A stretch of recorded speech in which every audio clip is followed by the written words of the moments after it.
இந்த மீனவ நலன் தொடர்பான பிரச்சனை வந்து தொடர்ந்து மீனவர்கள் மீதான தாக்குதல்கள் வந்து இப்போ அண்மை காலமாக வந்து கொஞ்சம் அதிகரிச்சுருக்காரு. இது வந்து தொடர்ந்து அதிகரித்து கொண்டே இருப்பதற்கு நிரந்தரமாக அதுக்கு தீர்வு காணதுக்கு எந்த நடவடிக்கையுமே எடுக்கலைங்கிற குற்றச்சாட்டு இருந்துகிட்டே இருக்குது மத்திய அரசிடம். நம்ம அதை வேறு ஏதாவது சிறப்பு கவனமாக அதை கொண்டு போய் தடுப்பதற்கான நடவடிக்கை எடுக்குமா சார்? இப்போ அங்கேயே இலங்கையிலும் ஆட்சி மாற்றம் ஏற்பட்டிருக்கிறது. கொடுத்துருக்கீங்க. ஆமாம், ஆட்சி மாற்றம் ஏற்பட்டிருக்கிறது. அவர்களுக்கு மனமாற்றம் வரும் என்று எதிர்பார்க்கிறோம்.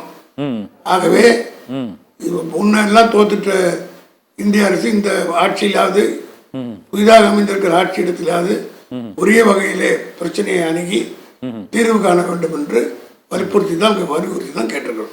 சரி சார். இப்போ நாளை வந்து இந்த மகாராஷ்டிரா ஜார்க்கண்ட் மாநில தேர்தல் வந்து நடந்து முடிஞ்சிருக்கு, இன்னையோட முடியுது. இந்த தேர்தல் முடிவுகள் எவ்வாறு இருக்குன்னு நினைக்கிறீங்க சார் இந்த முறை? எனக்கு கிடைத்த தகவல் படி மகாராஷ்டிராவில் காங்கிரஸ் தலைமையில் இருக்கிற கூட்டணி தான் வெற்றி பெறும்.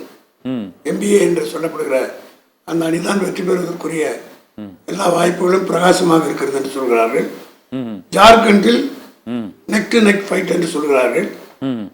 ஆகவே எங்கேயுமே பிஜேபி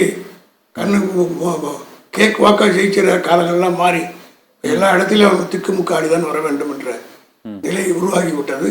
மத்திய ஒன்றிய தேர்தல் இல்லாத பார்லிமெண்ட் எலெக்ஷன்லையும் அவங்களுக்கு எப்படி ஏற்பட்டதோ அதே போல் தான் எல்லா மாநிலங்களும் மகாராஷ்டிராவில் மிகப்பெரிய பிரகாசமாக இருப்பதாகத்தான்.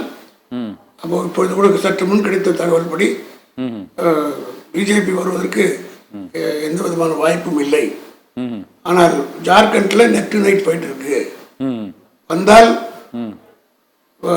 பிஜேபி இல்லாத அரசு வரும், இல்லை என்றால் அங்கே அசம்பிளி வரும் என்று தான் சொல்கிறாங்க அங்கே ஜார்க்கண்ட்.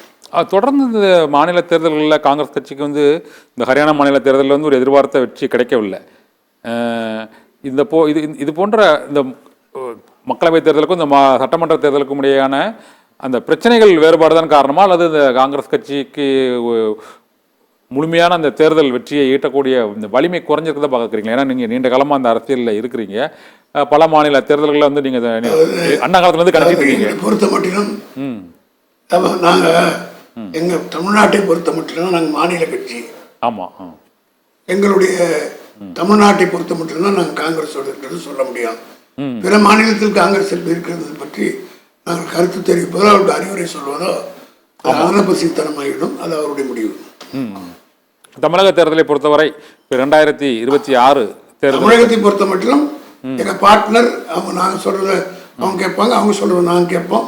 2 பேரும் கைகோத்து கொண்டு சரியாக இங்கே அணியை வகுத்து கொண்டு போவோம். அதனால கன்ஃபைன்ட் ஒன்லி வித் தமிழ்நாடு.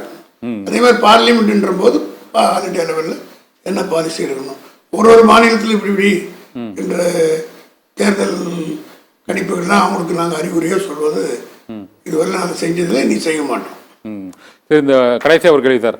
இப்போ புதிய கட்சிகள் மற்றும் புதிய கூட்டணிகள் 2026 தேர்தலில் தமிழகத்தில் ஏற்படுவதற்கான வாய்ப்புகள் இருக்குது. இந்த சூழ்நிலையில் இந்த திமுகவோட 2026 தேர்தல் வியூகம் அந்த வாக்குறுதிகளை வந்து முழுமையாக நிறைவேற்றிருக்குதான் நீங்கள் சொல்கிறீங்க. ஆனால் மக்கள் என்ன சொல்கிறாங்கன்னா, குறிப்பிட்ட சில கோரிக்கைகள் வந்து பின்னடைவு இருக்குங்கிறாங்க.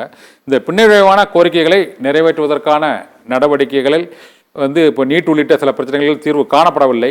ஆனால் இது போன்ற பிரச்சனைகளை எவ்வாறு 2026 தேர்தலில் வந்து திமுக எதிர்கொள்ள போகிறது சார்?